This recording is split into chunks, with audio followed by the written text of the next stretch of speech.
Hello dear students, ફરીથી એકવાર સ્વાગત છે તમારું કતીરા ક્લાસીસ યુટ્યુબ ચેનલમાં. હું છું નિશાંત કતીરા અને આ વિડીયોમાં આપણે વધારે એક મોસ્ટ આઈએમપી ઈમેલ શીખશું જેનું નામ છે success at the board exam. અગાઉ આપણે એક ઈમેલ ભણ્યા હતા જેમાં આપણી એસએસસીની પ્રિપેરેશન કેવી હતી એના વિશે. હવે આપણે શીખશું બોર્ડ એક્ઝામમાં આપણને સક્સેસ મળી છે એના રિલેટેડ. ક્લિયર? ઇઝી છે આ પણ. મારી રીતે મેં લખ્યું છે એકદમ સિમ્પલ ભાષામાં, વધારે નથી, સ્મોલ બનાવ્યો છે ઈમેલને, બિનજરૂરી એક પણ વાક્ય નથી લખ્યું અને જેટલી રિક્વાયરમેન્ટ છે 125 શબ્દની એટલા જ શબ્દ છે, એનાથી વધારે નથી. બરોબર? Draft an email on behalf of Nirja Vyas to her cousin Amar Trivedi at amartrivedi@gmail.com congratulating him on his success at the board examination.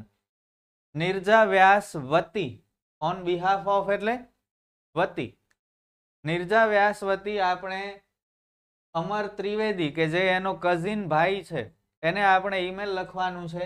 અમારે જોરદાર સફળતા મેળવી છે એસએસસીની અથવા તો બોર્ડની એક્ઝામમાં, એસએસસી હોય કે 12મું હોય, બોર્ડ એક્ઝામમાં જોરદાર સફળતા મેળવી છે એ માટે આપણે અમરને વિશ કરવાનું છે. અને કોના વતી? નિર્જા વ્યાસવતી. સ્ટાર્ટિંગ કેમ કરશું તમને ખબર છે. સૌથી પહેલા ટુ, સામેવાળાનો ઈમેલ એટલે કે અમરનો ઈમેલ આઈડી લખવું પડશે. આપેલું હશે, ન આપેલું હોય તો બનાવી નાખવાનું, અમર ત્રિવેદી 123@gmail.com. ઓકે, એ લોકો નંબર નથી લખ્યા, આપણે લખવા હોય તો લખી શકીએ. આપેલું હોય તો જે હોય એ જ લખજો. સબ્જેક્ટમાં જે તમને યાદ આવે એ લખવાનું.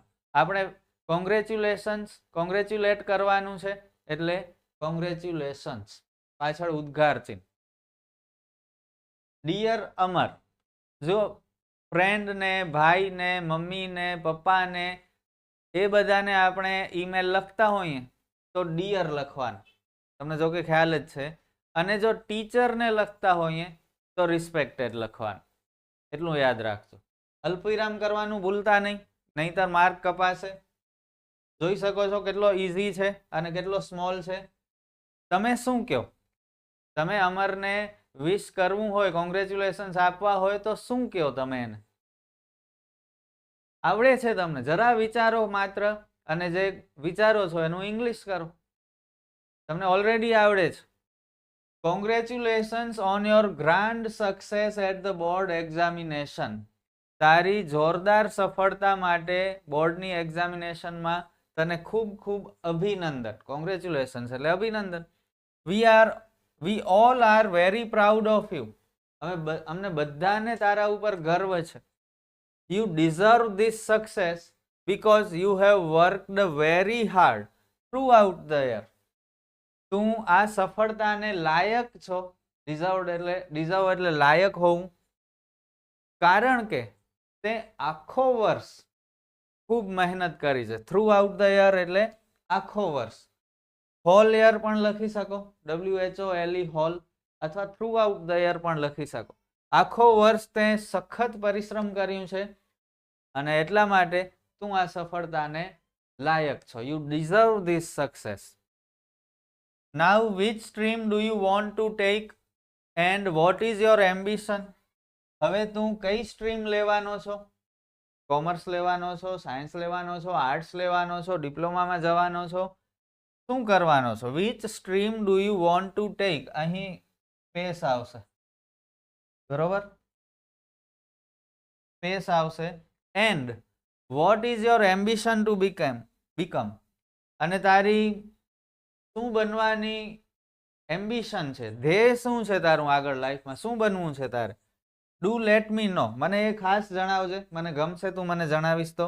આઈ will come to meet you very soon. હું તને બહુ જલ્દી મળવા આવીશ. બહારગામ રહીએ છીએ આપણે એટલે ઈમેલ લખ્યો છે. હું તને બહુ જલ્દી મળવા આવીશ. Give my regards two mother and father. તારા મમ્મી પપ્પાને મારી યાદ આપજે. યોર્સ લવિંગલી, અલ્પવિરામ ભૂલ્યા વગર, નિર્જા. ફૂલ સ્ટોપ નહીં આવે અહીં, પૂરું. કેટલું ઈઝી અને સિમ્પલ છે તમે જોઈ લો. તમે લખો ને તો તમે પણ આવી જ રીતે લખો. એક સ્ટુડન્ટ તરીકે મેં આ ઈમેલ લખ્યો છે, એક ટીચર તરીકે નથી લખ્યો. ઓચિંતાનું મને લખવાનું આવે આ એક્ઝામમાં તો હું આવી રીતે લખું, એકદમ સિમ્પલ લેંગ્વેજ, કોઈને પણ સમજાઈ જાય, કોઈને પણ યાદ રહી જાય એવી લેંગ્વેજ.